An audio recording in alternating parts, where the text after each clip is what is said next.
Across the globe, sea levels had surged dramatically, unleashing a torrent of floods and tsunamis of an unknown origin.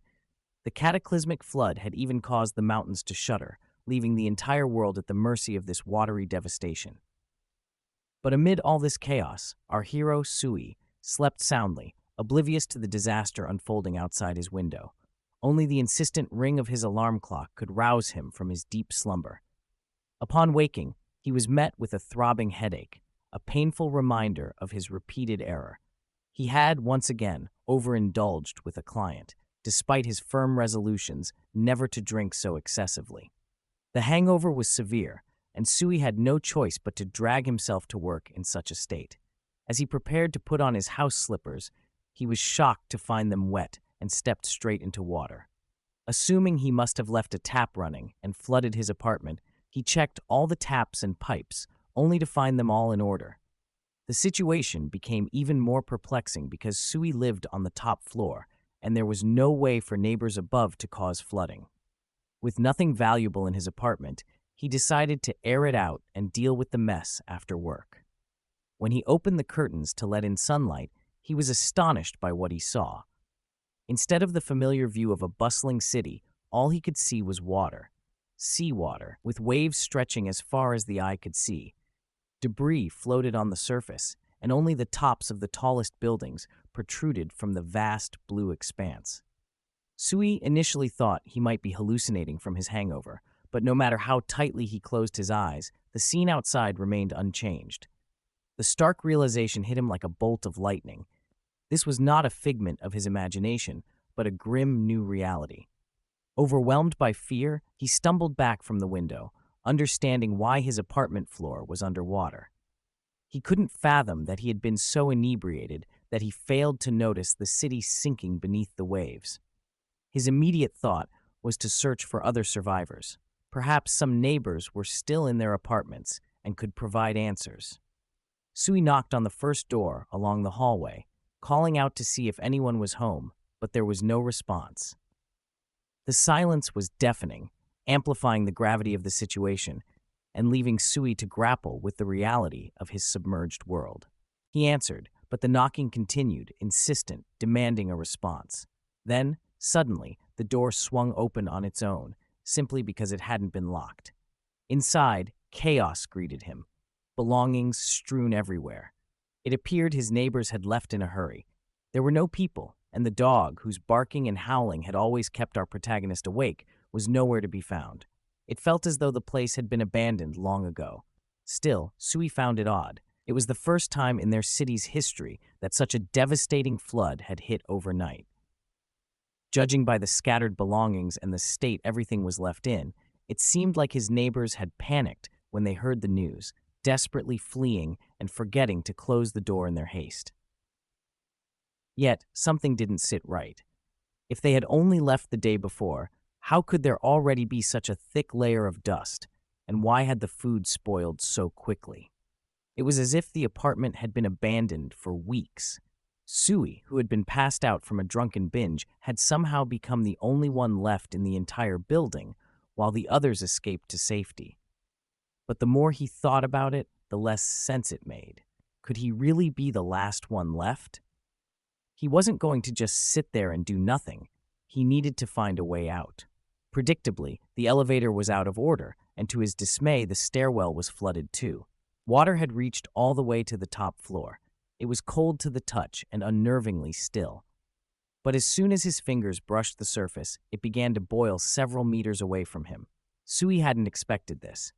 A dark shadow floated toward the surface, and suddenly, a human head emerged, startling him. It was a woman's corpse. One look was enough to tell something was seriously wrong. As her face broke the surface, her mouth opened wide, revealing not a tongue, but 4 scarlet tendrils, almost like petals from a strange plant. Paralyzed by shock, Sui watched as the rest of her body floated up, her chest bursting open with more tendril-like growths, writhing grotesquely. Some kind of parasite had clearly taken hold of her body. Sui recognized the woman. She had lived on the 29th floor. Horrified, he stood frozen, still not used to the gruesome realities of a world seemingly in the midst of an apocalypse. But his eyes were fixed on the corpse. It looked like it had been submerged for days, the flesh swollen and warped beyond human resemblance. One detail caught his eye. Her hands. They had transformed into something unnatural. The hand had been chewed down to the bone. This could mean there were fish in the water, or worse, something far more dangerous than fish. Deep, lurking monsters, waiting for careless prey. The shadows below stirred ominously, confirming Sui's growing fear. There was no escape, not here at least. With no immediate way out, his next priority was survival. He needed to gather the essentials: food supplies with a long shelf life, weapons for self-defense, and tools. Dry, clean clothes were also important, as well as fire-starting materials. In essence, Sui had to think of this place as an isolated island with limited resources. But survival was only one part of the equation. He needed a plan to escape. There were a few options. The first was to stay put, wait for rescue, and signal for help. He could climb to the roof and set fire to debris, hoping someone would see the smoke. In the meantime, he'd scavenge through his neighbors' apartments for supplies. If luck was on his side, someone would find him before the entire city was submerged. If not, he'd meet the same fate as the others, becoming fish food. To be honest, it was a gamble, and Sui didn't want to rely solely on luck. His second option was riskier but more appealing: build a raft. When 75% of his supplies were used up, he would take the chance and venture out, hoping to find rescue. But first, he needed to attempt the safer plan, lighting a fire on the roof and trusting fate, hoping that after this apocalypse, it might favor him. However, as he entered the corridor leading to the roof, Sui stopped in his tracks, startled. There were footprints under the water, human footprints. Yet he wasn't quick to celebrate. While it was comforting to think he might not be the only survivor in the building, one unsettling fact remained. This person had somehow traversed the flooded stairwell and entered the apartment Sui had just explored hours earlier. How did they get there through the submerged staircase? That question lingered in his mind. Preparing for the worst, Sui returned to his room and armed himself with a hammer and a butcher knife, the standard survival kit. The weapons gave him a boost of confidence as he cautiously approached the apartment and called out, asking if anyone was alive inside. The sound of footsteps splashing in the water and faint rustling came from within. Someone, or something, was definitely there. But if it was truly a person, why didn't they respond? Finally, a rotting foot emerged from the darkness. A zombie woman lurched forward, her decaying face already fixed on the scent of fresh flesh. As she peered around the corner, Sui instantly knew he was in trouble. Before he could even gather his thoughts, the zombie sprang at him. While the darkness posed no problem for the creature, it hindered Sui's ability to react in time. She was too close, her crooked, chipped teeth snapping inches from his face. With a burst of panic, Sui screamed that he wasn't going to die here. Summoning all his strength, he kicked her away, sending her staggering backward. But it didn't stop her for long. She quickly regained her footing and charged again. This time, Sui was ready. As soon as she got close enough, he swung his hammer, delivering a solid blow to her head. To his surprise, it was enough to put her down for good. As he caught his breath, Sui was both shocked and disgusted by the revelation that zombies now roamed the world. Was it the flood that had caused this mutation? While trying to wrap his mind around it, the zombie's corpse suddenly began to glow with a strange blue light. A system window appeared in front of him, notifying him that he had received one spiritual source out of 5. Sui had no clue what this meant. A system window? Like a video game? And what was this spiritual source? Before he could make sense of it, a powerful sensation washed over him. His entire body filled with energy, the hammer in his hand felt lighter, and a blue glow enveloped him, just as it had the dead zombie moments before. It was as if he had absorbed something from the creature. Had he gained power from killing the zombie? The pain from the bruises he had sustained during the fight vanished, and his fatigue lifted entirely. His strength, too, had noticeably increased. Now, Sui had a new problem. What to do with the zombie's corpse? He couldn't risk leaving it there, in case it reanimated. The solution came to him almost instinctively. He would feed it to the ominous shadow lurking near the exit. Grabbing the zombie by the leg, he dragged it away. The world had clearly changed, and in ways that defied common sense. Zombies, mysterious abilities, and a spiritual source. Sui had no idea how to explain any of it. Whether the transformation of this woman was a rare occurrence or a widespread phenomenon, one thing was certain: the city was now a deadly place. Millions of people had likely perished in the flood, and if they had all become like her, the danger was unimaginable. Sui knew this wasn't a place he could stay. He needed to find rescuers, and fast. Climbing onto the roof, he gathered a pile of trash to start a signal fire. As he surveyed the city, a deep sense of dread crept over him. Though he had seen this view many times before, today he could hardly contain his fear. How massive must this flood be for the consequences to be so terrifying? Sui glanced at the neighboring building, also 30 floors high, and wondered if there were any other survivors like him, but he didn't dwell on the thought for long. He would find out soon enough. After quickly lighting the signal fire, Sui watched it burn brightly, holding on to a glimmer of hope. However, as time passed and the fire began to die down, nothing had happened. If there were survivors nearby, they would have seen the thick smoke rising from his building, visible for miles, surely. Yet, half an hour later, the only sounds were the gentle crashing of waves. The silence was deafening. Frustrated, Sui began his descent, calculating that his food supplies would last only 4 more days. But before he had gone far, he was forced to stop in his tracks. Water now blocked his path, although he distinctly remembered that when he first came to this floor, the water hadn't reached the 30th floor yet. Now the entire section was submerged. The flood level was still rising, and even at the top floor, it wasn't safe to stay. Time was no longer on his side. He needed to build a raft, and fast. Sui had no idea what fate awaited him tomorrow, so he had to be prepared for anything. Without wasting a moment, he threw himself into the task. After a few hours of hard work, he stood back and sighed in relief. A makeshift raft, crafted from door frames, a bed frame, and a couple of drawers. The structure looked sturdy enough to hold up to 300 kilograms. Fortunately, Sui had some experience with boats, having participated in races during his student days. He decided to use a clothes hanger he found in one of the apartments as a paddle. As he prepared to return to the raft, he paused by the window, his gaze lingering outside. There, among the waves, he spotted another floating zombie, lifeless and limp in the water. There hadn't been any zombies here before. He clearly remembered that. Had the regular corpses mutated so quickly? Since the water level hadn't yet risen too high, Sui thought he could use his vantage point to finish off the zombie before it became a threat. He attached a hammer to a clothes hanger, trying to drag the body closer. The moment the hanger touched it, the zombie sprang to life, snapping its jaws at the hanger. Sui had expected that much, but what happened next was completely unexpected.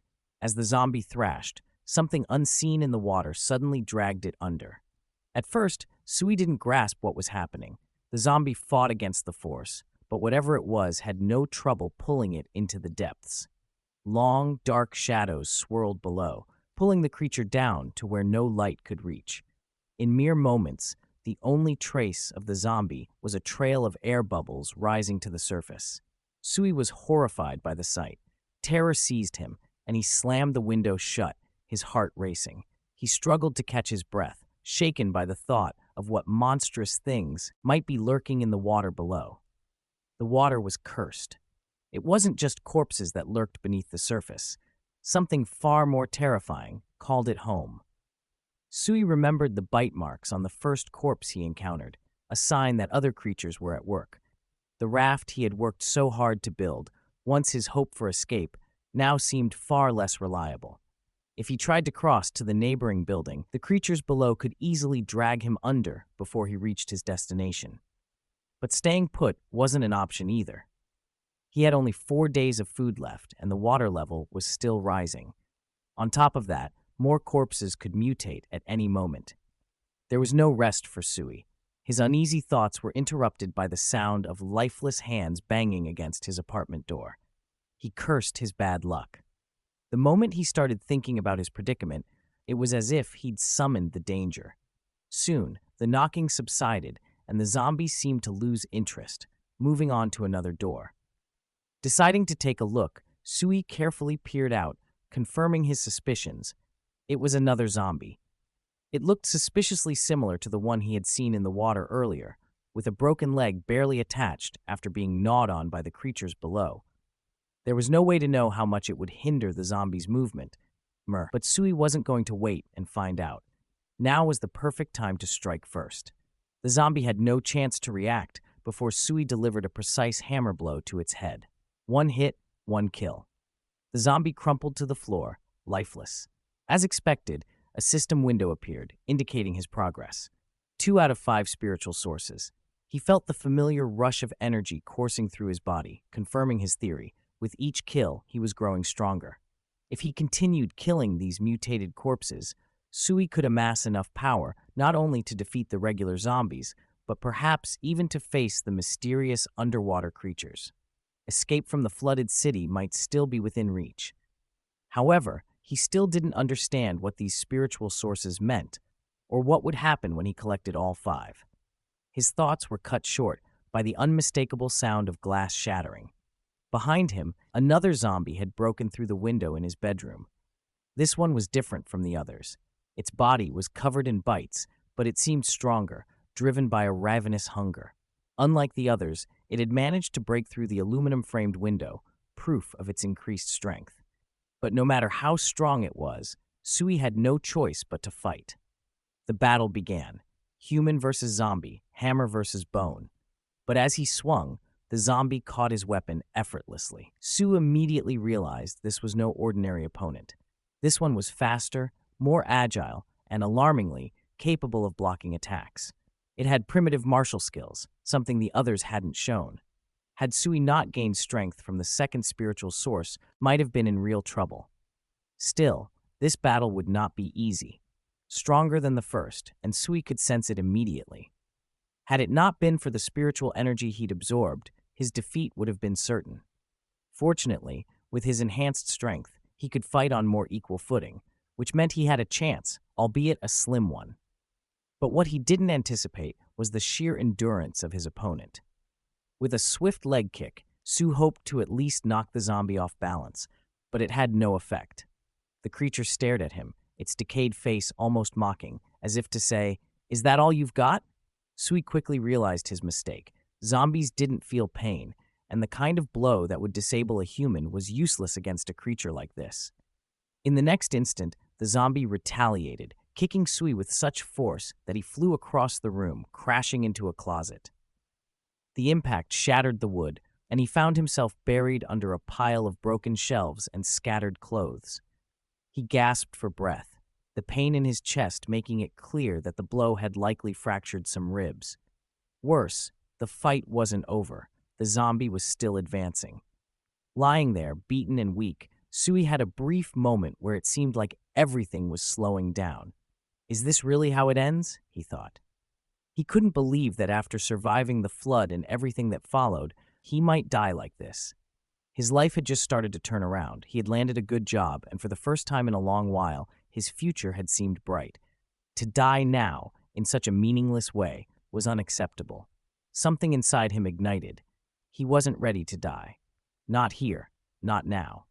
Sue quickly formulated a plan. Though the zombie was stronger, it didn't have his intelligence. He grabbed a handful of clothes from the wreckage of the closet and waited, still as a stone, for the zombie to step into his trap.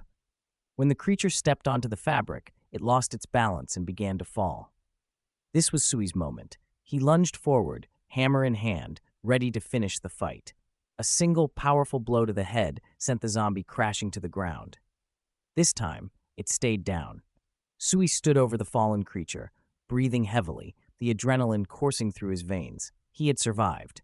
And as if to reward him, another system window appeared. He had gained yet another spiritual source, leaving him with just 2 more to collect. To his relief, Sui also noticed that the spiritual energy had once again healed his wounds. The pain in his ribs had faded, and his strength had returned. This mysterious power was exactly what he needed to keep surviving in this nightmare. But his victory was short-lived. Behind him, the unmistakable sound of footsteps echoed, followed by a low growl. Turning quickly, Sui saw 2 more zombies advancing on him. This time, however, he was ready. The first zombie rushed at him with a ferocious roar, but with his newfound strength, Su dispatched it with a single hammer blow. Unfortunately, the second zombie was much tougher. Find a towering figure looming over him.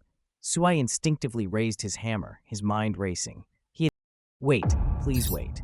Hear me out. If you enjoy this video, how about you subscribe, like, and hit that notification button so that you will be able to be notified when I upload another video.